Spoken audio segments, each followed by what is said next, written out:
probably is the most important film that wasn't made by Black Americans, but it probably had more of an impact on Black America than any film ever made negatively, and that was Birth of a Nation.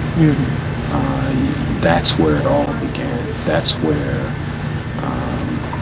the angry black man was brought out to the world. I mean, it wasn't just a cartoon.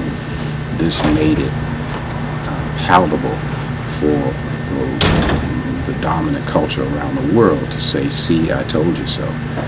That film, people don't realize, that film first run for 20 years around the world. That film defined, and we're still dealing with the angry black buck syndrome based on that film. That was probably the most damaging entertainment factor. Although I have to say that we ourselves are probably doing some stuff equal to that now when I look at some of the music videos and some of the movies that are coming out now from young black filmmakers, and some of the television comedy that I see coming from some of the young great comics. I think that they are rivaling Birth of a Nation as to the damage of the image of Black America. What I think young people are forgetting, or probably never learn, is that all of this stuff we do is propaganda. It's propaganda. Propaganda is not a bad word. It's just a word. If you're doing material and you don't have propaganda in it, you should stop doing it.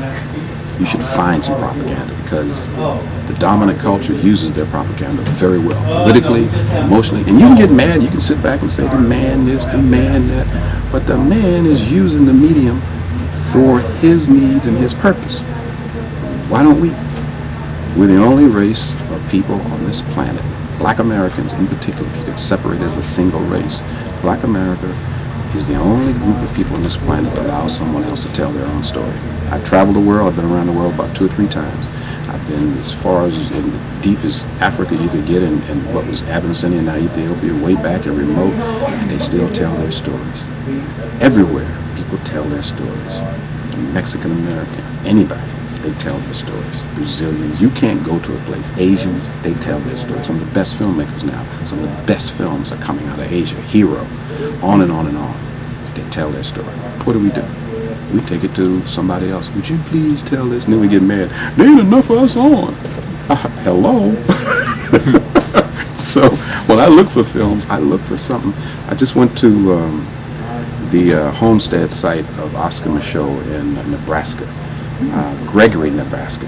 Fly to, God, where do you fly to? You fly to Chicago to somewhere in I don't know where it is, Iowa, or somewhere you fly, and then you get in a car and you drive for 3 hours over the plains of South Dakota, and you get there, and out in the middle of this place, this man lived for many years in a shack, and they have a replica of the place out in the open plains, some of the harshest weather conditions you could ever be. He was the only black man. There are only 790,000 people in the whole state of South Dakota, and there couldn't be more than 1,000 black people. Well, imagine his time. He had to be the only black man within 500 miles. And that's where he began to read and write and decide to become a filmmaker. And every time he'd finish a film, he'd go back to Nebraska and hang out for a winter or summer. If you can survive in Nebraska, ain't nothing the system can throw at you. So I learned, I'm doing a documentary on Oscar Micheaux, and before I went to Nebraska, it was a different documentary. I really didn't know this man until I really stood on that land. And I went, whoa, this is a different story. Now I'm looking at survival. I'm looking at a man who was able to, against all odds that nature can throw at him, dust storms, blizzards, sub-zero temperature, in a little shack he read. There's a story about one guy came to visit him because they hadn't seen him in like months. He said they walked through the snow and he got there, opened the door, and there he was in a bed with covers pulled up to him with a book, reading. And nobody knows how long he's been in. His toilet is way away from his place. And there was a guy who just went in, almost like a Buddhist monk, and went inside to discover his essence. What stories did he want to tell? And every time he'd come out, he'd go to Chicago or New York and New Jersey, and he'd make these films. And what did he do? He told our story better than any black filmmaker has ever told it. Not technically, he wasn't a great filmmaker, but storytelling. He told stories about race relations among blacks. He told stories about everything, gangsters and dancers. And he just kept telling these incredible stories.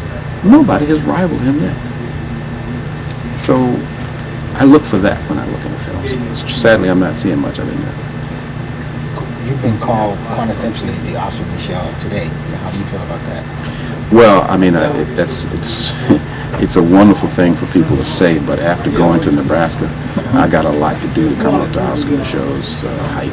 I mean, he was a giant, almost literally. I mean, he was about 6'2", 6'3", big man. But what he was doing and how hard it was to do, because that was my phone. what he was doing at the time, if you think of how difficult it was for a black man in this country at that time to be an entrepreneur, and he pulled it off.